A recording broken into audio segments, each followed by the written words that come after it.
night, fans of the Scarlet and Gray. It is another Buckeye broadcast. Emmet, Brady here. Welcome back. It's week 11 of the 2016 series. And on the Buckeye broadcast, we take a look at all the players, positions, and stats, just like any other football podcast. But we also take a deep dive into a topic, a different health and fitness topic every week through the DAYMA fitness system. And we're rolling high right now. Everything's feeling pretty good here in Buckeye land. They have scored 120 points over the past 2 weeks, more than 120 points, which is pretty impressive. A big win this past week over Maryland. I don't think anybody expected them to stomp them that big, but they sure did. And again, they held their opponent to no touchdown. That's a pretty amazing thing this deep into the season with a conference rival, not like those wimps in the SEC playing all these second-rate schools this week, but that's a whole other topic. The number 2 Buckeyes are number 2 in the country, but are in a very peculiar position here for the Big Ten championship. Penn State is actually in the driver's seat in the East Division of the Big Ten. That's because they beat the Buckeyes on one of those off weeks where the Buckeyes, I guess they didn't eat their Wheaties. And this week they are playing a team that has given them a lot of problems. It's going north of the border for the next 2 weeks for the Bucks. This week is Michigan State, sort of a warm-up to the big game against Michigan. And you got to get ready. You got to get up for both these games. This is when it's go time for a team like Ohio State, and that involves a lot of things in the mind and the body and the spirit, and especially the adrenal glands. And that's the topic of today's show. We're going to talk about what the adrenal glands do in the body, and one of the reasons a lot of people don't recover from a lot of stress and overactivity is because they don't learn how to turn down the adrenal glands as well. So we'll get into that. But like I said, last week they pretty much rolled. Not much to review. On the season, JT Barrett continues to be he's the top producing quarterback in the Big Ten. He is number 14 ranked nationally in the country. He's got 23 touchdowns and only 4 interceptions. So good numbers on that. He's played smart ball for most of the year. And his career, of course, he's the most prolific scorer in Big Ten history, 98 career touchdowns total. Last week he had a little over 300 yards passing, and Curtis Samuel once again showed up. Curtis caught 5 passes for 74 yards, kind of modest, but he carried the ball for 38 yards, over 100 total yards, and scored 3 touchdowns, I'm sorry. So that was why he was the big weapon last week. But so many people scored when you get up to 62 points, it's kind of hard to keep track of all of it. But the defense, of course, was led again by Malik Hooker. Most people don't realize that he is just getting started. He's a sophomore, but he's already has 5 interceptions. He has, he has one half sack already for a sack for a safety, and he has 4 breakups, 9 passes defended, and 2 returns for TDs. Not too shabby there. 55 tackles on the season so far, so definitely he's the key behind he and Raekwon McMillan, and then Tyquan Lewis on the defensive line. Those 3 are really the anchor of the Buckeyes defense, and Maryland did not really show up. They had some possibilities, some potentials, but they just weren't able to convert against such a good Buckeyes defense. So for the day, the passing numbers actually, JT Barrett had 253 yards, but total yards over 300 because he ran for 47. 4 touchdowns, though, that's the important part. And again, the running backs look good. Tyler Durbin, the kicker Tyler Durbin, 2 for 2. So his only miss was that treacherous blocked field goal against Penn State. So obviously he's bounced back really well from that, and he's as consistent as it gets anywhere in the country. So, essentially there was not much on the Maryland sidelines to report. So it was such a lopsided game. It's kind of embarrassing, I think, overall for the Big Ten when there's games that are this lopsided. But it just goes to show how good the Buckeyes are. And they're going to need it tonight. So Michigan State is this afternoon's game, And obviously, Michigan State has played big-time spoiler. No news there. 2013 and 2015, they beat the Bucks to knock them out of national title contention. And I don't think this year that they're going to sneak up on the Bucks the way they did before. Now, they do have some really key players. The interesting part is that the coaching staff from both sides has a lot of history together. D'Antonio is used to coach under Coach Jim Tressel when he was at Youngstown State, and that's before he took the job at Michigan State. And so they do have a couple of players on. Now, their quarterback from last year, O'Connell, is back. He's had a good season, but it's been really underperforming in big games. He's had to be benched a couple of times, Tyler O'Connell.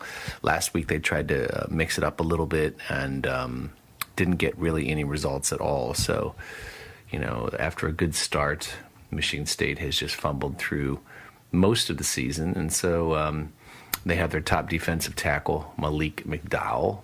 He's out with an injury, so that hurts their defensive line, which isn't good against the Buckeyes. On the Buckeyes is going to crush the state offense. They're 84th in the country, and Ohio State is ranked number 2 offensively. So they only put up 26 points a game. That's Michigan State, and that's against some pretty weak teams. 65th in rushing, 69th in passing. So definitely not a really strong team on either side of the ball. On defense, they're in the high 50s on points allowed, rushing and passing. Actually, they have a pretty good pass defense, so we'll find out if they can slow down J.T. Barrett now that all the freshmen have matured. The underclassmen have matured to show up as receivers. Of course, my favorite surprise for the year is Mr. Mike Weber, the running back. He runs hard every play, always is reaching for that extra yard or two. I think he's creeping up on 1,000 yards for the season as well, so I don't think it's going to be too much of a stretch as long as the Buckeyes play mistake-free football. And really what the Spartans did last year is the third down conversions. They were doing a lot of 3-and-outs against the Spartans. So this year, as long as they can have a good first and second down on each play, I don't think there's going to be too much of a problem. I don't know if they're going to score 62 points against them, but they got to come ready to play, and they got to get off the ball fast the way they have been. Get out of the gates fast, And part of that has to do with how they get amped, and that has to do with the adrenal glands. Now, your adrenal glands, it's kind of interesting in health and medicine. Most doctors rarely talk about the kidneys because generally in our culture, unless something's wrong with them, the kidneys get ignored. But I think more and more in our stressed out, fast-paced society, people's adrenal glands, which sit on top of your kidneys, so point to your rib cage on your back and then just reach down, and there are your adrenal glands. It's going to be a blistery, cold, wet night tonight up in Michigan, and that's exactly the type of game where the body loses a lot of temperature, a lot of heat. There's going to be a lot of sweat on the field, and the adrenal glands are going to be taxed. So the adrenal glands are responsible for producing over 50 hormones inside the body, a lot of the most important hormones as well. And, of course, the most important is adrenaline, also called epinephrine.